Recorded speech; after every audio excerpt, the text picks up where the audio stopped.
South by நேயர்களுக்கு வணக்கம். இந்த நேர்காணலில் நாம் சிந்திக்கப்போவர் எழுத்தாளர், திராவிடிக சிந்தனையாளர், பேச்சாளர் திரு மதிமாறன் அவர்கள். வணக்கம். வணக்கம்.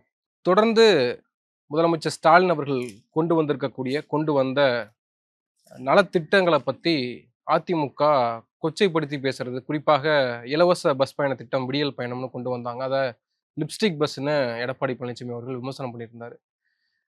பட்ஜெட் வந்தபோது அது மீனாமினிக்கு பட்ஜெட்னு எடப்பாடி பழனிசாமி அவர்களே சொன்னார். அதற்கு அடுத்த கட்ட தலைவர்கள் இப்போ ரீசெண்டா உங்கள் கனவல் சொல்லுங்க அப்படின்னு ஸ்டாலின் அவர்கள் ஒரு திட்டத்தை கொண்டு வராரு. அதை கொச்சப்படுத்தும் விதமாக எனக்கு ஒரு கனவு இருக்கு, எனக்கு நயன்தாரா வேணும்னு கேட்பாங்களே, எனக்கு கல்யாணம் பண்ணி கேட்பாங்களே, அதெல்லாம் பண்ணி தருவீங்களா அப்படின்னு விமர்சனம் பண்றது. சேலம் மட்டும் கொடுக்குறீங்களே, பாவாடை யார் கொடுப்பான்னு திண்டுக்கல் சீனிவாசன் பேசுறது. தொடர்ந்து அதிமுகவினர் இந்த நலத்திட்டங்களை கொச்சைப்படுத்துறதை எப்படி எடுத்துக்கிறது, நீங்க எப்படி அதை பார்க்குறீங்க? அவங்க திமுக அரசோட நலத்திட்டங்கள ஆதரிச்சு பேசணுங்கிறது அவசியம் இல்ல. அவங்க எதிர்க்கட்சி. அது விமர்சனம் பண்ணி தான் பேசணும். எப்படி வேணுமாலும் விமர்சனம் பண்ணி பேசலாம். ஆனா, அவங்க இந்த நலத்திட்டங்கள் சரியில்லன்னு சொல்றது அவங்க ரைட்ஸ். எதிர்க்கட்சி அப்படித்தான் பேச முடியும். நான் அதுக்குள்ள நம்ம எதுவும் கேள்வி கேட்க விரும்பல. ஆனா, அத எப்படி கேள்வி கேட்குறாங்க அப்படிங்கிறது தான் பொறுத்து இருக்கு. அப்ப என்ன பண்றாங்கன்னா, அத பெண்களை குறியீடா பயன்படுத்தி, பெண்களை இழிவா குறியிடுற மாரியான உவமைகளோட சொல்வது, நடிகைகள கேவலமா பேசுவதுன்னு இருக்கு பார்த்தீங்களா? அதுதான் அங்க விமர்சனத்துக்குரியதா இருக்கு. அது கண்டனத்துக்குரியதா இருக்கு. நான் எது பேசினாலும், நீங்க எந்த திட்டங்கள் சொன்னாலும் லிப்ஸ்டிக் மாரி அப்படின்னு சொல்றது, இல்ல அப்படின்னு எடப்பாடி பழனிசாமி சொன்னது. அப்ப புடவ குடுத்தீங்களா? அப்ப பாவாடை யார் குடுப்பாங்கன்னு அவரு சொல்றது. அப்புறம் ஒரு நடிகையை சொல்றது. இந்த மாதிரியான விஷயங்கள் பெண்கள் குறித்து இவங்களோட மதிப்பீடு என்ன அப்படிங்கிறது அத காட்டுது. வேற எதுவுமே அவங்களுக்கு தெரியல. ஒரு விஷயத்த விமர்சிக்கிறதுக்கு ஒரு அரசியல் கண்ணோட்டம், பொருளாதார கண்ணோட்டம்லாம் அவங்களுக்கு தெரியல. இப்ப சமூகத்துல ஒரு ஆண் எப்படி பெண்கள கொச்சையா பேசுவானோ, சாதாரணமான ஒரு ஒரு ஒரு ஆண் பெண்ணை பற்றியான மோசமான கண்ணோட்டம் உள்ளவன், அதுதான் அவர்களாக இருக்கிறாங்க. இதுல பிரச்சனை என்னன்னு சொன்னா, அதிமுகவின் தலைவராக ஒரு நடிகை தான் இருந்திருக்கிறாங்க. நடிகை குறித்து இவங்க பார்க்கிற கண்ணோட்டம் இருக்குல்ல, இவ்வளோ கேவலமா ஒரு நடிகை நயன்தாராவை குறித்து பேசுறது, த்ரிஷாவை குறித்து பேசுறது, அந்த கூவத்தர் விவகாரத்துல த்ரிஷா கண்டமேனிக்கு இப்ப நடிகைகள் குறித்து பேசுறது பார்த்தீங்கன்னா, அதிமுகவை சேர்ந்த அமைச்சர்கள், அதிமுக சேர்ந்த தலைவர்கள் அவ்வளோ இழிவா பெண்களை குறித்து, நடிகைகள் குறித்து பேசுறாங்க. இதுல என்னன்னா, இவங்க கட்சியோட தலைவியே ஒரு நடிகை தான். ஒரு நடிகை தான் கட்சியின் தலைவியா இருந்தாங்க. அந்த நடிகையை இவங்க அம்மா அப்படின்னு கூப்பிடுற அதே வாயால தான் இன்னொரு நடிகைகளை இவ்வளவு இழிவான வார்த்தைகளை சொல்லி பேசுறாங்க. பெண்களை குறித்து இழிவான கண்ணோட்டம் வச்சிருக்கிறாங்க. இவங்க எல்லாம் இன்னொரு பக்கத்துல ஜெயலலிதா இருக்கும்போது எப்படி இருந்தாங்க அப்படின்னு பாத்தீங்கன்னா, அந்த அம்மா காலில் விழுந்து கும்பிடுவாங்க. காலில் விழுந்து கும்பிடுவாங்க. ஜெயலலிதா எழுந்துக்கவே மாட்டாங்க. நிமிர்ந்து அந்த அம்மா முகத்தை பார்த்து பேச மாட்டாங்க. குனிஞ்சு நின்று பேசுவாங்கங்கிறத இவங்களை உதாரணமா வச்சுதான் ஆண்களை எப்படி அடக்கி பெண்ணுக்கு ஒரு மரியாதை வாங்கி கொடுத்த ஜெயலலிதா அப்படின்லாம் இங்க இட்டுக்கட்டினாங்க வெளியில. பெண்ணியம் பேசுறவங்க, மத்தவங்க, முற்போக்கா பேசுறவங்க எல்லாம் ஜெயலலிதா பார்த்தியா இவ்வளவு ஒரு பெண் இரும்பு பெண்மணி இவ்வளவு ஆண்களை அடக்கி ஆள்றாங்க, தன் கட்டுப்பாட்டுல கீழே வச்சிருக்கிறாங்கன்னு சொல்லப்பட்டது. ஆனா அவங்க கட்சியில இருந்த இவர்கள் தான் அடுத்த கட்ட தலைவர், ஜெயலலிதாவுக்கு அடுத்த கட்ட தலைவராக இருக்கிற எடப்பாடி பழனிசாமி இவங்கெல்லாம் ஒரு பெண்ணை எவ்வளவு இழிவா பேசுறாங்க, ஒரு நடிகை குறித்து எவ்வளவு கேவலமா பேசுறாங்க அப்படிங்கிறதுனா, இவர்கள் காலில் விழுந்து கும்பிட்டாலும், ஜெயலலிதா காலில் விழுந்து கும்பிட்டாலும் அவங்கள பார்க்காம பேசுனாலும் கூட, ஒரு பெண்ணாக ஜெயலலிதா குறித்து இவங்களோட மனதில் என்ன என்ன இருந்திருக்குதுங்கிறது ஒண்ணு. இன்னொன்னு, ஜெயலலிதா ஒரு நடிகையா இருந்திருக்கிறாங்கன்னா அவங்களை பற்றியான மதிப்பீடு என்னவா இருந்திருக்குதுங்கிறது தெரியுது. அப்ப இவங்க கிட்ட எந்த வகையிலும் ஜெயலலிதாவை இவங்க தலைவியா ஏற்றுக்கிட்டு காலில் விழுந்து கும்பிட்டாலும், இவங்க கிட்ட பெண்களை பற்றி, நடிகைகளை குறித்து ஒரு நல்ல எண்ணம் இல்லை, பாலியல் ரீதியா பார்க்கறது, இழிவான குறியீடா உதாரணம் சொல்றதுங்கிற கண்ணோட்டம் தான் அதிமுக இருக்குது அப்படிங்கிறது அதில் காட்டுது. அவங்க எந்த வகையிலையும் பெண்கள் குறித்தான எந்த விஷயங்கள் இருக்கு, பெண்கள் நலத்திட்டங்கள் பேசும்போது கூட சராசரியா இருக்கிற உழைக்கும் பெண்கள், சாமானிய பெண்கள் அதுல பயன்படுறாங்கன்னு சொல்லும்போது கூட அதை ஒரு நடிகைகளோட தொடர்படுத்தி பேசுறது, ஒரு நயன்தாராவை பேசிட்டாரு, த்ரிஷாவை பேசுறாருன்னு சொல்றாரு. எடப்பாடி பழனிசாமி லிப்ஸ்டிக்னு பேசுறாருல, அதுவும் ரிலேட்டட் நடிகையான விஷயமா தான் அவர் பாக்குறாரு அப்படிங்கிறது இவங்க எவ்வளவு மோசமா இருக்கிறாங்க. இவங்க தான் ஒரு பக்கத்துல புரட்சி தலைவி அம்மா அவர்கள் மூச்சு முட்டை பேசுறதும், இந்த பக்கத்துல பெண்களுக்கு எதிராக இழிவா பேசுறது ஒரு கண்ணோட்டமா இருக்குது. வன்மையான கண்டனத்துக்குரியது. அதிலும் இந்த விமர்சனங்கள் செய்யுங்க. ஒரு எதிர்கட்சியா நீங்க விமர்சனம் பண்ணி தான் ஆகணும்.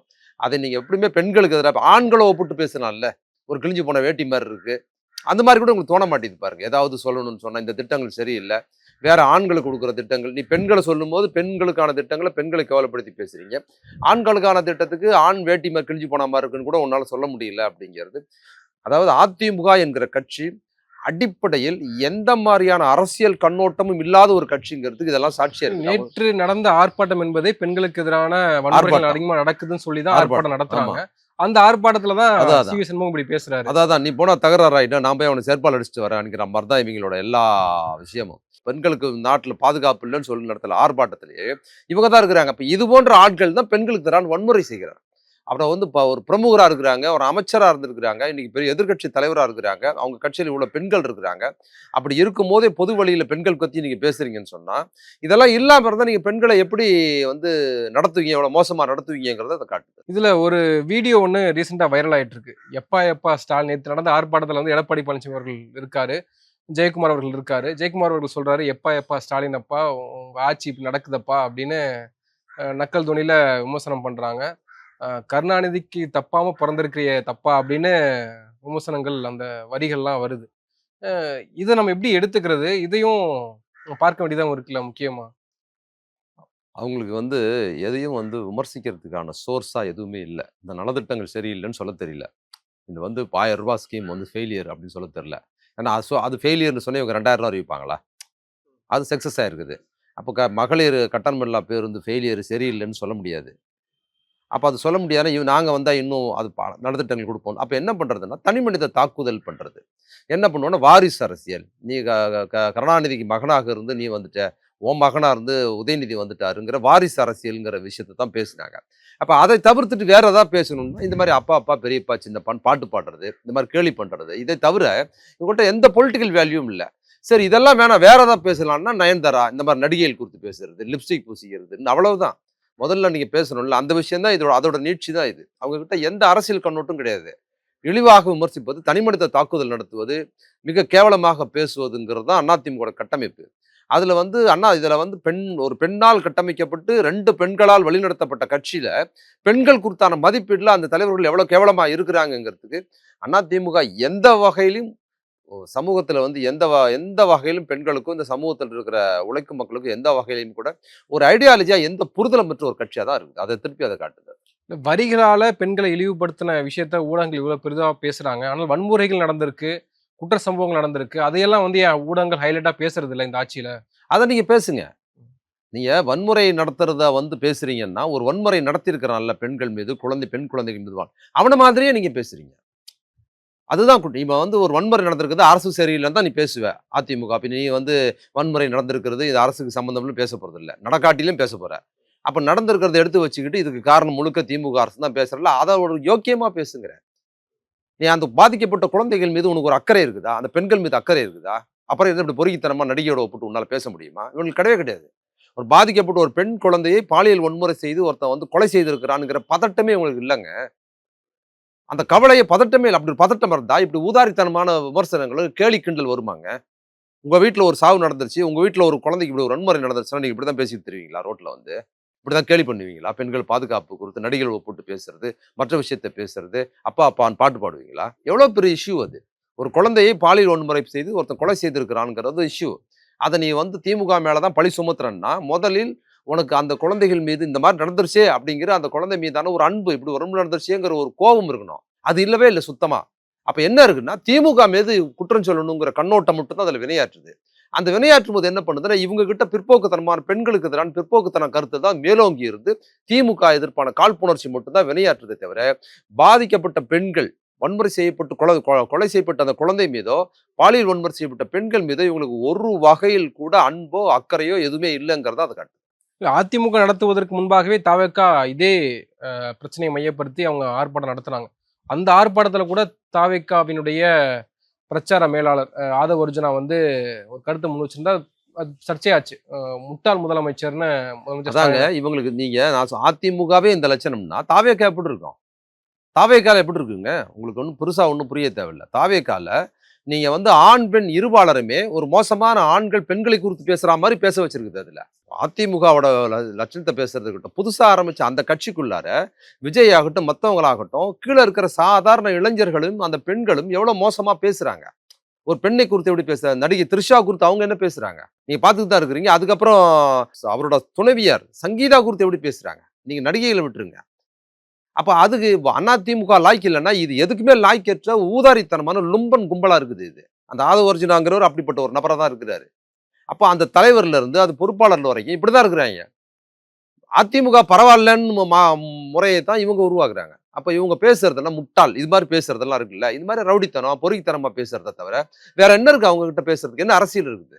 தனிப்பட்ட காழ்ப்புணர்ச்சி திருப்பி அதே தான் பேசுவாங்க.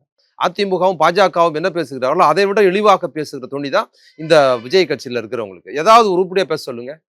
இந்த ஆட்சி சரியில்லைங்கிறதுக்கு எவிடன்ஸோட பேச சொல்லுங்க. அந்த ஆதாரப்பூர்வமா பேச விஜய்க்கு தான் 90 தொகுதிகள் கொடுக்குறோம். நாங்க வந்து 2.5 வருஷம் நீங்க முதலமைச்சரா இருங்கன்னு பேரம் பேசினாங்க. ஆனால் நாங்க அடிபணியில டெல்லிக்கு அப்படின்றாரு. இதெல்லாம் நம்புற மாரி இருக்கா? இதெல்லாம் அந்த ஆளே நம்புவானா முதல்ல? இதுல என்ன நடந்திருக்கும்னா, ஒண்ணு தெரிஞ்சுங்க. இன்னைக்கு அதிமுக, பாஜக கூட்டணிக்குள் விஜய் போவதை முடிவு செய்வது விஜய் கிடையாது. எடப்பாடி பழனிசாமி. பாஜக எடப்பாடி பழனிசாமி முடிவு பண்ணா தான் விஜய் உள்ள போக முடியும். பாஜக முடிவு பண்ணாலும் போக முடியாது. விஜய் போறதுக்கு விருப்பப்பட்டிருந்தாலும், பாஜக சேர்த்துக்கிறதுக்கு ஆர்வம் காட்டி எப்படியாவது சேர்த்துடலாம் அப்படின்னு மெனக்கட்டாலும், எடப்பாடி பழனிசாமி அதிமுக முடிவு பண்ணாதான் விஜயை கூட்டணிக்குள்ள சேர்த்துக்க முடியும். எடப்பாடி ஒருபோதும் ஒத்துக்க மாட்டாரு. ஏன் ஒத்துக்க மாட்டாரு எடப்பாடின்னா, இப்பவே அங்க டம்மியா நடத்துறாங்க உள்ள. விஜய் உள்ள கொண்டாந்துச்சுன்னா எடப்பாடியோட சாப்டர் க்ளோஸ். ஒண்ணுமே மரியாதை இருக்காது அங்க. இன்னொன்னு பாதி சீட்டு இப்போ சொல்றாங்கல்ல 90 சீட்டு கேட்டாங்க. அப்புறம் 2.5 வருஷம் முதலமைச்சரா இருக்கும்னு அப்படி அவங்க டிமாண்ட் பண்ணல. இவங்க கேட்டிருப்பாங்க. அதைத்தான் இவர் வந்து அவங்க கொண்டு தான் சொல்றாங்க. ஒருபோதும் எடப்பாடி செய்வாப்பில்லையா? நான் 90 சீட்டு கொடுக்குறேன். 2.5 வருஷம் நீ ஆண்டுக்கன்னு எடப்பாடி சொல்லியிருப்பாப்பில்லையா? இவங்க இந்த டிமாண்டோட எங்களை நாங்க வர்றதா இருந்து எங்களுக்கு நீங்க 90 சீட்டு கொடுங்க. 2.5 வருஷம் நாங்க ஆண்டுகிறோம் அந்த நாட்டை அப்படின்னு கேட்டிருப்பாங்க. மரியாதை ஓடி போயிட்டு இருப்பாப்புல எடப்பாடி பழனிசாமி. அதைத்தான் இங்க பிளேட்டை திருப்பி போட்டு பேசுறாங்க. அதுக்கு வாய்ப்பே கிடையாது. அதனால எடப்பாடி பழனிசாமி அது ஒருபோதும் ஒத்துக்கொள்ள மாட்டார். அதுக்கு ஒத்துக்கிறதா இருந்தா அவர் வந்து கட்சிக்குள்ளார வந்து தினகரனை சேர்த்தே இருப்பாரு முதல்லயே. ஓபிஎஸ் சேர்த்தே இருப்பாரு. இப்ப இவங்களெல்லாம் சேர்த்துட்டா எலெக்ஷனுக்கு அப்புறம் நம்ம ஆட்சி வரப்போறது இல்ல. எலெக்ஷன் முடிஞ்சதுக்கு அப்புறம் கட்சியை நம்ம கையில இல்லாம போயிரும்னு அவருக்கு தெரியும். இவங்களை ஏன் சேர்த்துக்க மாட்டாருன்னா அவருக்கு தெரியும் ஜெயிக்க போறது இல்ல. ஜெயிச்சதுக்கு பிற்பாடு இந்த கட்சி என் கையில இருக்கும். ஆக பெரும் கட்சி திமுக அப்புறம் அதிமுக தான். அதில் கோடிக்கணக்கான சொத்துக்கள் கிடக்குது. அது ஒரு 4 வருஷம் இவர் சம்பாரிச்ச சொத்து வர இருக்குது. அதை பாதுகாத்தா போதுங்கிறது தான் அவரோட முதன்மையான கவனம் எடப்பாடி பழனிசாமிக்கு. அதுக்கப்புறம் தான் மற்றதெல்லாம். அதனால அந்த ஃபோக்கஸ் இருக்குது இல்ல, அந்த ஃபோக்கஸ் எடப்பாடி பழனிசாமி கிட்ட ரொம்ப குவிஞ்சு இருக்குது. அதுல ஓபிஎஸ் சேர்க்காததும், அதுக்கப்புறம் தினகரனை சேர்க்காதது, சசிகலாவை சேர்க்காதது, எவ்வளவு பெரிய ஆளையெல்லாம் தண்ணி குடிக்க வச்சிட்டாருங்க. சசிகலா காலில் விழுந்து சசிகலா கிட்ட அடிமையாக இருந்தவர் இன்னைக்கு சசிகலா ஒரு காமெடி பீஸா மாறிட்டாங்க. பாத்தீங்கல்ல, அந்த அம்மா ஒரு comedy piece. Terror. AIADMK terror அந்த அம்மா. அப்படிப்பட்ட ஒரு டெரர் அந்த அம்மா. அண்ணா பார்த்தாவே பயப்படுவாங்க. ஜெயலலிதாவோட இந்த அம்மாவுக்கு தான் பயந்தாங்க எல்லாரும். அப்படி பயந்த அந்த சசிகலாவை ஒரு காமெடி பீஸா மாத்தின ஒரு எடப்பாடி பழனிசாமி. சாதாரணமா நினைக்காதீங்க. கண்ணு முன்னால எடப்பாடி வாழும் காலத்தில் சசிகலாவை அரசியலுக்குள்ளால ஒரு காமெடி பீஸ். அரசியல் வந்து வெளியே தள்ளினது மட்டும் இல்ல, ஒரு காமெடி பீஸ். அந்த அம்மாவை நோம்பு கட்சி ஆரம்பிச்சு நான் இருக்கிறத மறந்துட்டீங்களா அப்படின்னு அந்த அம்மா பேச வைக்கிறதும், கட்சி ஆரம்பிக்கிறதும். அதுக்கப்புறம் இப்போ அந்த அம்மா வந்து இன்னைக்கு இன்னைக்கு வந்து கட்சி ஆரம்பிச்சிருக்காங்க. ஆரம்பிச்சு இன்னைக்கு வந்து அவங்க வந்து இது வாங்குறாங்க, மனு வாங்குறாங்க. தேர்தல் யார் ஒருத்தன் கூட வரல அங்க. அடிக்குது. அப்ப அந்த அம்மாவை ஒரு காமெடி பீஸாவா மாத்திட்டாரு. அந்த அம்மா ஒரு டெரரா இருந்தவங்கள ஒரு காமெடி நடிகையா மாத்தி ஒண்ணும் இல்லாத ஆக்கினவர் தான் எடப்பாடி பழனிசாமிங்கிறத தெரிஞ்சுங்க. அந்த எடப்பாடி பழனிசாமிக்கு சசிகலாவே ஒண்ணும் இல்லாத விஜயெல்லாம் ஒண்ணும் கிடையாது. உள்ள சேர்த்தாச்சுன்னு சொன்னா இந்த கட்சிக்குள்ளார இன்னும் டம்மி ஆடுவார். இப்பவே மதுரையில ஒரு கட் அவுட் வைக்கல வைங்க. எல்லா கட் அவுட் வச்சிருக்க தினகரன் கட் அவுட், அவங்க கட் அவுட்லாம் இருக்குது. அந்த கட்சியின் இந்த கட்சி கூட்டமைப்புக்கான முகமே அதிமுக தான், எடப்பாடி பழனிசாமி தான். அவர் மோஞ்சே அங்க வைக்கல அவங்க. ஏன்னா போன முறை ஒரு பெரியார் படத்தை அவங்க சொன்னாங்கன்னு கழட்டி விட்டார். இந்த மாதிரி இவரை கழட்டி விட்டாங்க. அதனால விஜய் வந்து அதிமுக கூட்டணிக்கு, பாஜக கூட்டணிக்கு போவதை முடிவு செய்வது விஜயோ பாஜகவோ அல்ல, எடப்பாடி பழனிசாமி. அதை இப்ப எடப்பாடி பழனிசாமி ஒத்துக்க மாட்டாரு. ஏன்னா தனக்கு டம்மி ஆயிடும். ஒருவேளை உள்ள வந்துட்டு 2.5 வருஷம் ஆட்சிக்கு வரப்போறதுன்னு தெரியும். வந்த கட்சி ஓரம் கட்டி விட்டுருவாங்க. ஒண்ணும் இல்லாம போயிடும். எல்லாரும் வந்துருவாங்க. அதுக்கப்புறம் குறைவான சீட்டு வந்துன்னு சொல்லி உள்ள வந்து இவரை தட்டி விட்டுட்டு தினகரன் வந்து எல்லாரும் கைப்பற்றிடுவாங்கங்கிற ஒரு பயம் எப்பவுமே அவர்கிட்ட இருக்குது. அதனால எச்சரிக்கை உணர்வோட இருக்கிறாரு. இன்னைக்கு வரைக்கும் கட்சியை அவர் டெவலப் பண்ணல. நல்லா தெரிஞ்சுங்க. கட்சியை விட்டுட்டு யார் மிரட்டி வெளியே போறதா இருந்தா போயிடு தயவு செய்துங்கிறாரு எடப்பாடி. செங்கோட்டையன் ஒரே சமூகம் தான், மத்தவங்க கூட வேற வேற சமூகம், அதே ஊரு. போறேன்னு மிரட்டி பார்த்தாரு. போயிடு அப்படின்ட்டாரு. எனக்கு கட்சியை காப்பாத்தினா போதுங்கிறது, கட்சி கீழே விழுந்து போகுது, கட்சி ஒன்றும் இல்லாத போதுங்கிறது பத்தி கவலை இல்லை. ஜெயிக்க முடியாது, நம்ம ஆட்சிக்கு வரப்போறது இல்லை. இதெல்லாம் ஒன்னெல்லாம் கொடுத்துட்டு அப்புறம் செங்கோட்டையன் வந்து தன் இடத்துக்கு வந்துருவாருங்கிற ஒரு லாபி அங்க நடந்துச்சு. கொஞ்ச நாளைக்கு முன்னால் அவர் போவார் செங்கோட்டை, இவரு டெல்லிக்கு போய் பிரதமரை பார்த்துக்குவாரு, அவரு டெல்லிக்கு போயிட்டு வருவாருன்னு சொல்லும்போது என்ன பண்ணாரு இபிஎஸ்? உறுதியா நின்ட்டாரு. நம்மளை காலி பண்ணி செங்கோட்டையனை உட்கார வைக்க பாக்குறாங்க. செங்கோட்டையனை காலி பண்ணிட்டாரு. இதுதான் இபிஎஸ். அதனால பாஜக கூட்டணியில போய் 90 சீட்டு 2.5 வருஷம் முதலமைச்சர்ன்னு போய் விஜய் கேட்டா ஒண்ணு குடுப்பாரு எடப்பாடி பழனிசாமி. அவர்ட்ட இதெல்லாம் நடக்காது. ஆனா அதெல்லாம் இன்னைக்கு தனித்து போட்டின்னு சொல்லிட்டாங்க. விஜய் தாவேக்காவும் தனித்து 234 அதுதாங்க சொல்றேன். எடப்பாடி பழனிசாமி விரும்பல அத. விரும்ப மாட்டாரு அவர. இத வந்து பாஜக விரும்புது. தாவேகா விரும்புது. இந்த கூட்டணியில வருவதற்கு. நம்ம போனா ஏதாவது கொஞ்சம் ஜெயிக்கலாங்கிற எண்ணம் அவங்க இருக்குது. எடப்பாடி பழனிசாமிக்கு தேவையில்ல. வேண்டவே வேண்டான்றாரு. எடப்பாடி காட்டிலும் விஜய்க்கு பயம் இல்ல. சிபிஐ என்கொயரி முடிச்சுட்டு அலுவலகத்திலிருந்து வெளியில வரும்போதே கை அசைச்சிட்டு வராரு. சிரித்த முகத்தோட வெளியில அப்போ வராரு. உள்ள அவருக்கு சாப்பாடு சாப்பிட்டு தூங்கிட்டு வர்றாரு போல தெரியுது. என்ன அப்போ ஒரு பயமும் இல்லன்னா, ஒரு குற்றவாளியா போயிருக்கிறாரு. அவர்தான் பிரதான குற்றம் சுமத்தப்பட்டவர். 41 பேர் இறந்ததுக்கு. எந்த பயமும் இல்லாம வெறி விளையாடுனா, இவன சும்மா நாடகம் நடிக்கிறாங்களே இவங்க அப்ப கூப்ட்டு.